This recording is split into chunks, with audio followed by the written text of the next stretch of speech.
제가 이제 여기서 설교한 지도 이제 2년 넘었죠. 2년 반도 좀 넘는 것 같습니다. 매주 여기서 거의 설교하는데요. 제가 설교할 때 긴장이 될까요? 안 될까요? 어떻게 생각하세요? 될까요? 안 될까요? 네, 엄청 긴장됩니다. 엄청. 저도요, 나름 설교를 한 지 꽤 오래됐습니다. 꽤 오래. 조금 있으면 저도 한 20년 가까이 설교했는데요. 설교를 하면서 긴장이 안 됐던 적은 한 번도 없습니다. 뭐 설교뿐만 아니라 여기 앞에 나와가지고 뭐 누구를 소개한다든지 뭐 광고를 한다든지 그럴 때도요, 막 가슴이 콩닥콩닥거려요. 제가 소심해서 그런 걸까요? 뭐 그럴 수도 있습니다. 그런데요, 올림픽에 나가는 선수들의 이야기를 들어보잖아요. 그러면 저랑 비슷한 얘기를 하더라고요. 그분들도요, 짧으면 뭐 10년, 20년 동안에 사람들이 정말 수많은 사람들이 지켜보는 경기장에서 시합하는 그런 분들인데요. 그분들을 보면요, 되게 담대하게 시합을 하는 것 같죠. 그런데 나중에 인터뷰를 들어보잖아요. 그러면 꼭 이런 말을 합니다. 정말 가슴이 터질 것 같았어요. 너무너무 긴장이 됐어요. 구약 성경에 보면요, 엘리야라는 사람이 나오죠. 그 사람은요, 갈멜산에서 우상의 제사장들과 무려 850대 1의 그런 싸움을 하게 되는데요. 결국엔 이기죠. 그리고 왕을 상대로도 뭐 할 말 다 합니다. 뭐 이렇게 될 것이다, 저렇게 될 것이다. 전혀 기죽지 않고 할 말을 다 하게 됩니다. 그 엘리야를 보면요, 야, 저 사람 정말 담대하다, 정말 강한 사람이구나, 이런 생각이 들어요. 그런데 며칠이 지나지 않아서 이런 기도를 하나님께 드립니다. 자기 자신은 광야로 들어가 하룻길쯤 가서 한 로뎀나무 아래에 앉아서 자기가 죽기를 원하여 이르되, 여호와여, 넉넉하오니 지금 내 생명을 거두시옵소서. 나는 내 조상들보다 낫지 못하니이다 하고. 아마도 현대의 의사들이 진단을 하면 중증의 우울증이 아닐까, 그런 생각을 하게 됩니다. 어떻게 한 사람이 이렇게 확확 변할 수 있을까, 그런 생각을 하게 되는데요. 그런데 바로 이 모습이 우리의 모습 아닌가요? 여기 한 사람 한 사람 만나보잖아요. 그럼 겉으로는요, 다 세 보입니다. 다 강해 보여요. 그런데 그 속을 들여다보면 정말 다 소녀가, 아무리 강해 보이는 이 20대의 건장한 청년들이라도 그 속에 정말 연약한 소녀가 들어있는 것 같아요. 다 연약하고 다 약합니다. 나이가 들어도 별로 달라지는 것 같지는 않습니다. 저도요, 여전히 제가 생각하지 못한 일에 닥치게 되면요, 어찌할 바를 모르겠고 좀 당황이 되고 좀 답답하고 그렇습니다. 아마 여러분도 그럴 것 같아요. 여러분도 다 똑같을 것 같습니다. 다 약합니다. 우리는 모두 다 겉으로는 강해 보이지만 그 속에는 정말 연약함과 약함, 그런 것들이 있어요. 거기에 악함도 있죠. 약함도 있지만 악함도 있습니다. 우리 마음속에 살고 있는 괴물은요, 너무 흉측해서 도저히 다른 사람들에게 보여줄 수는 없을 거예요. 비열하고요, 탐욕이 넘치고요, 뭐 시기심 말할 것도 없죠. 너무 흉측해가지고 내 스스로도 내가 참 무섭게 느껴질 때도 아마 있었을 겁니다. 이런 악함과 약함을 감추기 위해서 우리는 다양한 노력들을 하죠. 외적인 것들로 덮으려고도 하고요, 감추려고도 합니다. 사실 내 과거의 그런 어려움들, 과거의 부끄러운 모습들, 약한 모습들을 드러내는 사람들은 없죠. 이 전쟁터 같은 사회 속에서 너의 약점은 감추고 강점으로 일해라, 뭐 강점을 드러내라, 이런 얘기 우리는 참 많이 들어왔습니다. 그런데 오늘 말씀 보니까요, 바울은요, 자신의 그 부끄러운 과거를, 치부를 가감없이 드러냅니다. 그것도 지금 누가 자기를 막 공격하는 상황이거든요. 여러분, 뭐 정치인들이 뭐 백분 토론 이런 데서 논쟁하는 거 봤죠? 누가 내 약점을 공격하면요, 그 약점은 살짝 덮고 상대방의 약점을 드러내야 이길 수가 있습니다.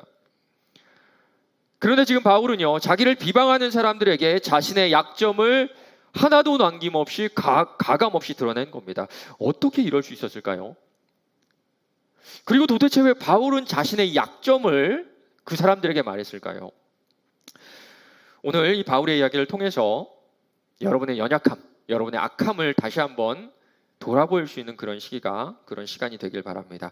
오늘 본문 말씀인데요, 갈라디아서 1장 10절에서 24절까지 말씀인데요, 너무 길어서 제가 17절까지만 읽겠습니다. 갈라디아서 1장 10절에서 17절. 이제 내가 사람들에게 좋게 하랴 하나님께 좋게 하랴 사람들에게 기쁨을 구하랴 내가 지금까지 사람들의 기쁨을 구하였다면 그리스도의 종이 아니니라. 형제들아 내가 너희에게 알게 하노니 내가 전한 복음은 사람의 뜻을 따라 된 것이 아니니라. 이는 내가 사람에게서 받은 것도 아니요 배운 것도 아니요 오직 예수 그리스도의 계시로 말미암은 것이라. 내가 이전에 유대교에 있을 때에 행한 일을 너희가 들었거니와 하나님의 교회를 심히 박해하여 멸하고 내가 내 동족 중 여러 연갑자보다 유대교를 지나치게 믿어 내 조상의 전통에 대하여 더욱 열심히 있었으나 그러나 내 어머니의 태로부터 나를 택정하시고 그의 은혜로 나를 부르시니가 그의 아들을 이방에 전하기 위하여 그를 내 속에 나타내시기를 기뻐하셨을 때에 내가 곧 혈육과 의논하지 아니하고 또 나보다 먼저 사도된 자들을 만나려고 예루살렘으로 가지 아니하고 아라비아로 갔다가 다시 다메섹으로 돌아갔노라. 우리 지난주 말씀 다시 한번 요약해 볼까요? 바울은 갈라디아라는 큰 지역에 여러 교회를 세웠다 그랬어요. 그리고 오직 믿음으로 공짜로 구원을 받는다고 가르쳤는데 유대인들이 교회로 들어와서 다른 것들을 가르쳤다 그랬죠. 너희가 들은 그 구원에 대한 메시지는 온전하지 않다. 율법을 지키고 할례를 받아야 그 구원이 완성된다. 그리고 바울이 전한 메시지의 신빙성을 떨어뜨리기 위해서 가장 먼저 바울의 사도성, 그 권위를 의심하게 했습니다. 여러분, 바울이 무슨 사도예요? 사도는요, 예수님의 12명의 제자밖에 없는 거 여러분 잘 아시죠? 그리고 바울이 어떤 사람이었는지 모르는 사람 여기 있나요? 여러분이 배운 것은요, 바울의 그냥 자기 생각이에요, 자기 생각. 바울은 정통도 아니고요, 온전한 것을 여러분에게 가르칠 만한 능력이 전혀 없는 사람이에요. 이런 공격이 막 오는데요, 이 공격에 대해서 바울은 반박했어야 맞아요. 그런데 대응하는 전략이 좀 이상합니다. 사람들이 나의 약점을 건드리면 나의 약점은 보호하면서 상대방의 약점을 부각시키는 것이 아주 효과적인 전략이죠. 그런데 바울은요, 상대방에 드러났던 내 약점을 내 입으로 더 적나라하게 드러내고 있는 겁니다. 예수님 믿기 전에 바울은요, 그리스도인들을 정말 최선을 다해서 열심으로 박해하던 그런 사람이었잖아요. 바울이 자신의 과거를 기록하고 있는 그 사도행전의 기록을 한번 들어보세요. 스데반이 순교하는 그런 장면이거든요. 그들이 큰 소리를 지르며 귀를 막고 일제히 그에게 달려들어 성 밖으로 내치고 돌로 칠세 증인들이 옷을 벗어 사울이라 하는 청년의 발 앞에 두니라. 야, 정말 끔찍한 장면 아닌가요? 사람을 돌로 쳐서 죽이는 겁니다. 누군가 돌로 쳐서 죽이려면요, 뭐 요만한 돌이나 뭐 주먹만한 돌 이런 걸로는 안 될 것 같아요. 그리고 우리가 자꾸만 돌을 뭐 쳐서 죽였다 하니까 여기서 한 요 정도 거리, 의자 정도 되는 거리에 두고 뭐 돌을 던져서 죽였다 이렇게 생각하는데요, 아마 이 정도 거리라도 앞에 있는 사람을 맞춰서 죽이려면요 일주일 넘게 걸릴 겁니다. 여러분 던져보신 분들 아실 거예요. 여기서 여기 있는 사람 맞추는 것도 참 힘들어요. 이렇게 돌로 죽였다는 말은요, 돌을 던져가지고 죽였다 그런 말이 아니라 돌로 때려 죽였다 그런 뜻입니다. 아마도 정말 가까운 거리에서 큰 돌로 마치 망치로 못을 박는 것처럼 머리와 가슴을 수차례 내려쳤을 겁니다.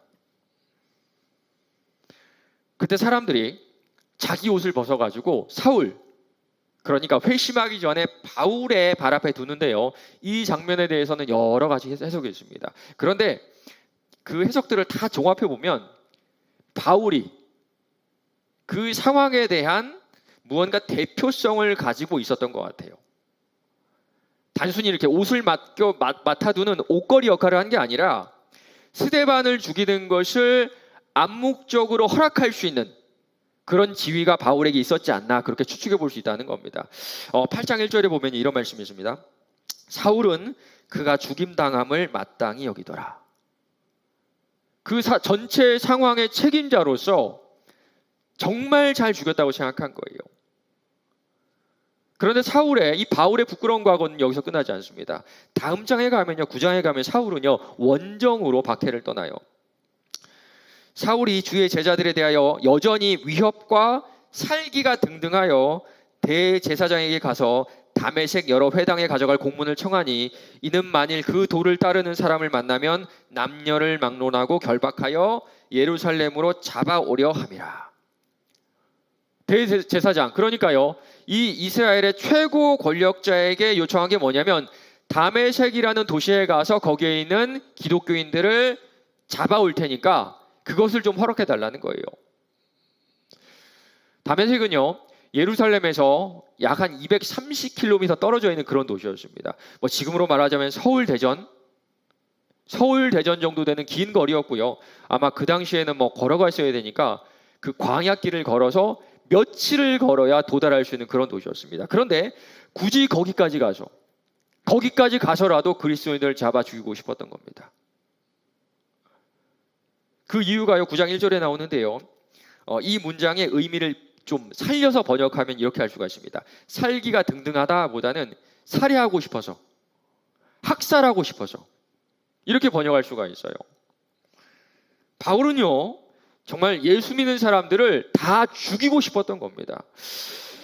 그리고 이 과거를 고백하는 게 바로 오늘 본문 말씀 13절이에요. 내가 이전에 유대교에 있을 때 행한 일을 너희가 들었거니와 하나님의 교회를 심히 박해하여 멸하고. 아마 바울이 죽인 사람은요 스데반뿐만이 아니었을 것 같아요. 이미 이전에도 그 후에도 수많은 동족들을 예수를 믿는다는 그 이유로 죽였을 겁니다. 14절 보세요. 내가 내 동족 중 여러 연갑자가 동갑입니다. 동년배보다 유대교를 지나치게 믿어 내 조상의 전통에 대하여 더욱 열심히 있었으나 정말 지나칠 정도로 율법과 전통을 지켰어요. 나는 정말 목숨을 걸고 율법도 전통도 하나도 어기지 않으려고 정말 열심을 다하고 있는데 그리스도인들은요 율법이 아니라 저기 저 십자가에 달린 예수 그리스도를 믿으면 구원을 받는다고 주장하는 겁니다. 바울에게 있어서 이 말은요 조상들의 전통과 현재의 내 삶 전체를 부정하는 그런 주장이에요. 내 인생을 부정당하지 않기 위해서는 상대방의 인생을 부정해야 되고요. 상대방의 인정을 부정하는 가장 좋은 방법은 죽이는 거죠. 그래서 참 많이 죽이고 참 많은 사람들을 감옥에 가뒀을 겁니다. 돌아보면 그리스도인이 된 지금 돌아보면 정말 부끄러운 과거 아닙니까? 그런데 지금 그 얘기를 꺼내는 거예요. 자기 입으로. 나의 그 사도성을 공격하는 그 사람들 앞에 이 부끄러운 과거들, 이 숨겨야 되는 과거들을 자기 입으로 하나하나 꺼내는 겁니다. 사실 바울에게는요 자랑할 게 더 많았습니다. 지난 10수년 동안 주를 위해 목숨을 걸었던 것이 바울이었고요. 이 모든 사실을 사람들이 다 알고 있었어요. 내가 수고를 넘치도록 하고 옥에 갇히기도 더 많이 하고 매도 수없이 맞고 여러 번 죽을 뻔하였으니 유대인들에게 40에 하나 감한매를 5번 맞았으며 3번 태장으로 맞고 1번 돌로 맞고 3번 파손하고 1주야를 깊은 바다에서 지냈으며 여러 번 여행하면서 강의 위험과 강도의 위험과 동족의 위험과 이방인의 위험과 시내의 위험과 광야의 위험과 바다의 위험과 거짓 형제 중에 위험을 당하고 또 수고하며 애쓰고 여러 번 자지 못하고 줄이며 목마르고 여러 번 굶고 춥고 헐벗어노라. 바울은요 누구보다 열심히 주를 섬겼습니다. 예수가 그리스도다. 예수 믿어야 구원받는다. 그저 이 복음의 증인이 되라는 예수님의 말씀에 순종하기 위해서 맞아 죽을 뻔하고요. 춥고 헐벗고 언젠가는요 바다에 빠져서 1주야를 바다에 둥둥 떠다녔다고 지금 얘기하고 있습니다. 지금은요 이거 얘기할 때죠. 야 너네 이렇게 해봤어? 너네 이렇게 해봤니? 너네 한 게 뭐가 있어? 나 이렇게 고생해가지고 예수를 섬겼는데 너네가 한 거 있으면 얘기해봐. 지금은 이런 얘기를 할 때입니다. 그런데 너무나 답답하게도 내가 잘한 거, 내가 열심히 한 거, 내가 충성한 거는 하나도 말하지 않고요 숨기고 싶은 숨겨야만 되는 그런 과거들을 지금 이 대적자들 앞에서 얘기하고 있는 거예요.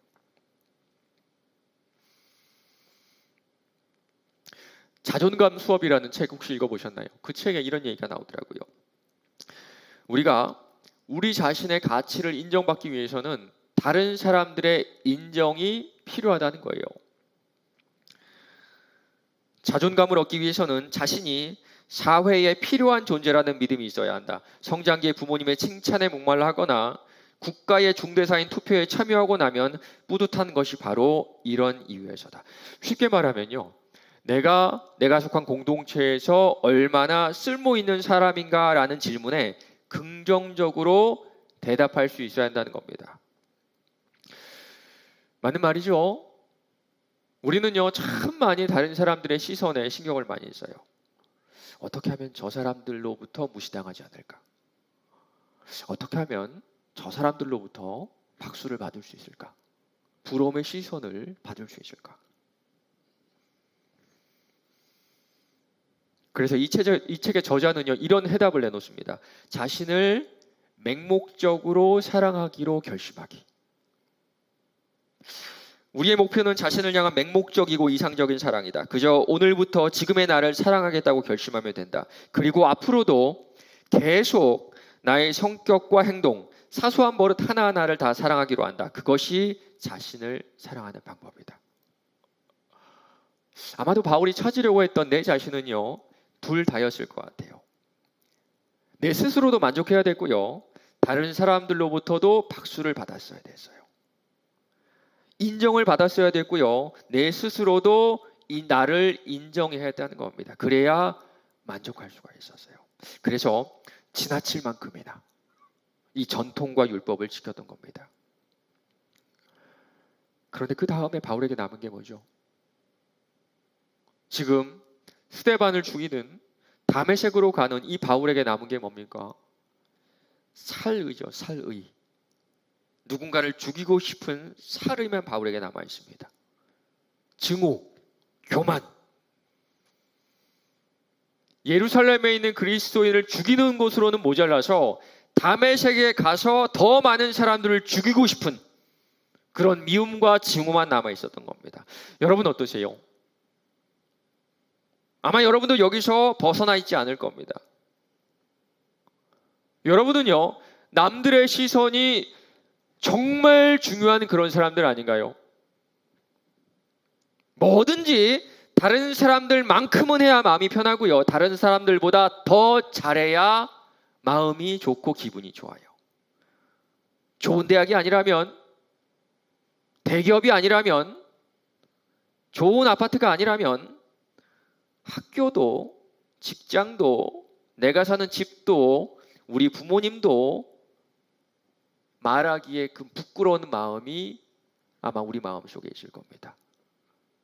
동시에 이렇게 남을 의식하는 이 마음으로부터 자유하고 싶은 그런 마음도 우리에게 있어요. 남들이 나를 어떻게 생각하는지와는 상관하지 않고 신경 쓰지 않고 스스로를 내가 사랑하면 내가 행복해질 수 있을 것이다 라는 막연한 소망이 우리에게 있습니다. 맞습니다. 우리 안에는요, 이 두 가지 마음이 공존하고 있어요. 이 두 가지 마음으로 지금까지의 여러분의 정체성, 여러분의 자존감을 세우기 위해 노력해 왔을 겁니다. 그런데 결과 어때요? 그 결과는 여러분이 더 잘할 겁니다. 불안하거나 교만해요. 교만하거나 불안해요. 바울이 이렇게 살았습니다. 최선을 다해서 율법을 지켜가지고 내 스스로 만족할 만큼의 도덕적인 의의를 얻고 싶었고요, 남들로부터 존경과 박수도 받고 싶었어요. 그러나 남는 건 뭘까요? 교만과 불안함, 미움과 증오. 우리도 마찬가지죠. 누군가의 인정을 원하고요, 내 스스로의 내면의 안정을 원하지만 남는 거는요, 불안과 증오, 교만 아니면 냉소. 바울은 이 마음으로 수많은 그리스도인을 죽였고요, 우리도 내 스스로 내 살을 깎아 먹어가면서 다른 사람을 내 마음으로 수없이 죽여왔습니다. 그런데 하나님은요, 굳이 그런 바울을 부르시고 이방인의 사도로 사용하셨어요. 왜 그러셨을까요? 그 당시에 바울 말고는 좀 쓸만한 사람이 없어서 그러셨을까요? 아닙니다. 그 당시에도요, 신실한 그리스도인들이 참 많았어요. 특별히 바울이 자기 손으로 직접 죽인 사람들이 그랬을 겁니다. 바울이 돌을 들고 너 예수에 대한 신앙을 버리라고 했을 때에도 죽음을 선택한 그런 사람들이 있었어요. 그래서 바울은요, 하나님이 나를 부르셨을 때 나보다 훨씬 더 자격 있는 사람이 있다는 거 가장 잘 알고 있었을 겁니다. 맞습니다. 바울에겐 이유가 없었어요. 부르심을 받을 만한 이유가 전혀 없었습니다. 누가 봐도 바울은 자격 미달이었고요. 내 자신도 나에게 자격이 하나도 없다는 것을 인정할 수밖에 없었습니다. 그런데 하나님은요, 굳이 바울을 부르시고 굳이 바울을 이방인의 사도로 사용하셨던 거예요. 도대체 이유가 뭘까요? 아마도 바울은 한동안 이 똑같은 질문을 달고 살았을 겁니다. 왜 날까? 왜 하필이면 날까? 십수년이 지난 후에 바울이 고백하는 것이 바로 오늘 말씀 16절이에요. 그의 아들을 이방에 전하기 위하여 그를 내 속에 나타내시기를 기뻐하셨을 때, 하나님이 그렇게 하시기를 기뻐하셨기 때문이에요. 바울이 쓸만해서 부르신 것이 아니라, 그럴 만한 이유가 있어서 부르신 것이 아니라 그저 바울을 기뻐하셨어요. 맞아요. 하나님은요, 우리를 아무런 이유 없이 사랑하세요. 바울이 지금 이 순간 자기의 이 부끄러운 과거를 가감없이 말한 이유가 여기 있습니다. 나를 부르신 하나님을 봐라. 너희가 보기에도 나는 아무런 자격이 없고, 내가 봐도 나는 부르심을 받을 자격이 전혀 없어. 내가 쓸모없는 인간이라는 것 너희들이 알고 내가 가장 잘 알아. 그런데 하나님이 그런 나를 은혜로 부르신 거야. 맞습니다. 하나님이 우리를 부르신 이유는요, 우리가 쓸만해서가 아니라, 우리에게 그 어떤 이유가 있어서가 아니라, 사랑할 만한 그 어떤 목적이 있어서가 아니라 아무런 이유 없이 하나님은 우리를 사랑하세요. 그리고 이 말이 무슨 뜻인 줄 아세요? 변하지 않는다는 겁니다. 아무 이유 없이 우리를 있는 모습 그대로 사랑하시기 때문에 우리를 버리실 이유도 없는 거예요. 그래서 바울은 이 모든 과정을 은혜다 이렇게 고백하고 있는 겁니다. 오늘 말씀을 통해서 두 가지를 여러분에게 말씀드리고 싶습니다. 첫 번째는요, 우리는 모두 다 연약하고 악한 존재라는 것을 인정하라는 거예요. 우리는 이것들을 가리고 덮으려고 다른 사람들의 눈치를 얼마나 많이 보는지 모릅니다. 10절을 보십시오. 내가 사람을 좋게 하랴. 우리는요, 나의 약점을 최대한 덮으면서 다른 사람들로부터 인정을 구해요. 이 말은요, 사람을 두려워한다라고 말해도 될 것 같습니다. 때로는 선한 척으로, 때로는 강한 척으로 다른 사람의 시선을 두려워해요. 어떤 목사님이 이렇게 말합니다. 사람을 두려워하는 것은 사람의 칭찬을 탐하고 사람의 비난을 겁내는 것이다. 우리의 심령을 지배할 권한과 능력은 하나님께 있건만 그 자리를 인간의 인정에 내어주는 것이다. 그러니 그 인정을 잃으면 참담해질 수밖에 없다. 그러다 보니까 여러분의 일터에서도 이렇게 일하고 있을 겁니다. 눈가림만 하여 사람을 기쁘게 하는 자, 윗사람에게 칭찬받기 위해서, 나보다 높은 사람들에게 인정받기 위해서 일해요. 자연스럽게 윗사람이 있을 때와 없을 때 일하는 태도가 전혀 달라질 수밖에 없는 겁니다. 그러나 예수 그리스도의 이 대속의 사건이 기쁜 소식인 사람은 그럴 필요가 없습니다. 왜냐하면 하나님이 우리를 보실 때 부족하고 연약한 나를 보시는 것이 아니라 내 안에 계신 그리스도를 보시기 때문이에요. 하나님께서는 아무 이유 없이 나를 사랑하시기 때문에 사랑받기 위한다는 이유로, 인정받기 위한다는 이유로 그 어떤 이유를 만들어낼 필요가 없는 겁니다. 이 사실을 깨달은 사람은요, 하나님을 기뻐하는 삶을 기쁘게 살아갈 수 있게 돼요. 얼마 전에 저희 아이들과 같이 미사리에 가서 자전거를 타고 왔습니다. 이제 자전거를 막 배워가지고 자전거를 타다 보면요, 막 불안한 상황이 연출이 돼요. 넘어질 뻔하기도 하고요, 실제로 좀 넘어지기도 하고 그렇습니다. 그런데 저희 아이들이 자전거를 못 타더라도, 타다가 넘어지고 실수하더라도 그 아이들에 대한 저의 사랑과 인정은 변하지 않습니다. 저는요, 그 아이들이 그냥 자전거 타는 것만으로 기쁘거든요. 아니, 그냥 아이들이 숨 쉬는 것만 해도 저는 그냥 기뻐요. 그런데 저희 아이들이요, 자전거를 타다가 저를 불러요. 아빠 나 좀 봐. 아빠 나 좀 봐 하면 자전거를 탑니다. 자기들이 잘 타는 거를 저한테 보여주려고 얼마나 노력하는지 몰라요. 제 아이들이 자전거를 잘 타는 모습을 저에게 보여주려는 이유가 뭔지 아세요? 아빠인 저를 위해서입니다. 왜 그런 줄 아세요? 더 잘 타야 아빠가 자기를 사랑해 주니까. 더 잘 타야 아빠가 자기들을 인정해 주니까. 아닙니다. 이미 아빠가 자기들을 사랑하고 인정한다는 것을 알기 때문에 저를 위해 기쁜 마음으로 노력하는 거예요.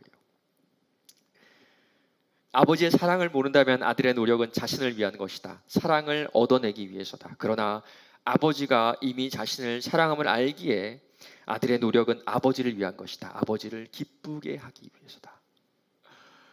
맞습니다. 복음. 하나님께서 아무 이유 없이 나를 사랑하신다는 이 기쁜 소식을 깨달은 사람은 누군가의 평가와 시선으로부터 완전히 자유할 수 있습니다. 오직 주를 위해, 주를 기쁘시게 하기 위해 기쁨으로 열심히 살아갈 수가 있습니다. 두 번째는요, 여러분의 연약함과 악함을 사용하라고 말씀드리고 싶어요. 오늘 바울의 이야기는 자신의 치부죠. 자기 자신의 부끄러운 과거입니다. 그러나 갈라디아 성도들 위해서 다시 한번 자신의 부끄러운 과거를 드러내요. 이 과거는요, 지난 10수년간 정말 열심히 노력한 그것들을 다 덮을 만큼의 그 악함과 그 약함인데요, 바울은 지금 이 과거를 오직 갈라디아 교인들을 위해서 아낌없이, 숨김없이 드러내고 있는 겁니다. 저희가 매년 추수감사절 때마다 우리 형제자매들이 앞에 나와서 간증을 하는데요, 여러분의 간증을 들으면요, 좀 마음이 채워지는 기분입니다. 제가 설교하면요, 여러분의 어떤 설교를 통해 지적인 부분을 채운다면 여러분 각자의 이야기는요, 우리의 마음을 채우는 것 같습니다. 맞습니다. 하나님은요, 지, 정, 의, 전 인격으로 우리를 세워가는 분이기 때문입니다. 예전에 어떤 자매가 저한테 이런 고백을 하더라고요. 목사님, 저는요, 혼전 순교를 지키지 못했어요. 순간 너무 당황이 되더라고요. 그런데 그 다음은 되게 뭉클했습니다. 그런 얘기를 한 이유가요, 뭐 다른 데 있었던 게 아니라 예수를 몰랐던 그 과거를 후회하면서 예수를 알게 된 그 평안을 나누고 싶었기 때문이었어요. 우리 가운데에도 많은 지체들이 이런 부끄러운 과거, 약한 모습들을 가지고 있을 것 같습니다. 세상에서는요, 그거 숨겨야 돼요. 절대 얘기하면 안 됩니다.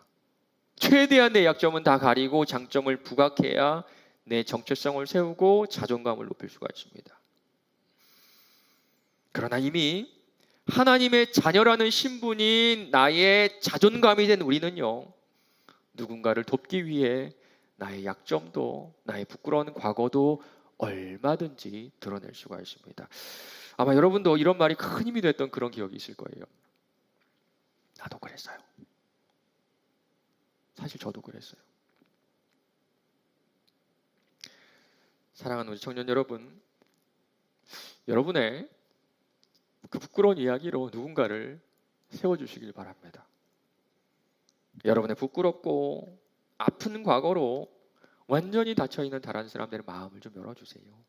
그래서 그런 나도 이 복음이 변화시켰으니 너도 이 기쁜 소식을 믿으라 전해주시기를 바랍니다. 말씀을 맺겠습니다.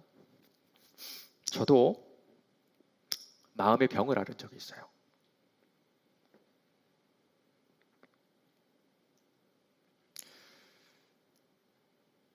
참 힘들었는데요. 그때 저희 어머니가 전화하셔가지고 저한테 이런 말씀하시더라고요. 두서봐, 너도 기억날지 모르겠는데 엄마도 그랬어. 제가 초등학교 때인가요? 저희 어머니도 심각한 마음의 병을 앓으셨어요. 저도 그때 기억이 생생한데요. 저희 어머니가 그 얘기를 저에게 꺼내시는 겁니다. 그러니까요, 그때 저희 어머니가 했던 말들, 행동들, 표정이 하나하나 재해석되는 거예요. 어릴 때는 정말 몰랐어요. 그리고 커오면서는 그 일을 다 잊고 살았는데 그때의 저희 어머니의 모습을 기억해내니까 아이 내리는 젊은 여자가 아이들을 위해서 억지로 입을 꽉 깨물고 하루하루를 버티고 살아가고 있는 겁니다. 그 후에 제 입에서 이런 기도가 나옵니다. 주님, 저도 버티게 해주세요. 기도하면서 그 어려움을 이겨냈던 저희 어머니의 그 과거가 지금의 저를 돕고 있어요. 사랑하는 여러분, 우리는요, 하나님의 기쁨입니다. 우리는 밖으로부터도 아니고 안으로부터도 아니고 위로부터 인정된 우리 주님의 기쁨이에요. 이 사실로 쉽지 않은 이 인생을 기쁨으로 버텨내는 여러분 되시기를 간절히 바랍니다.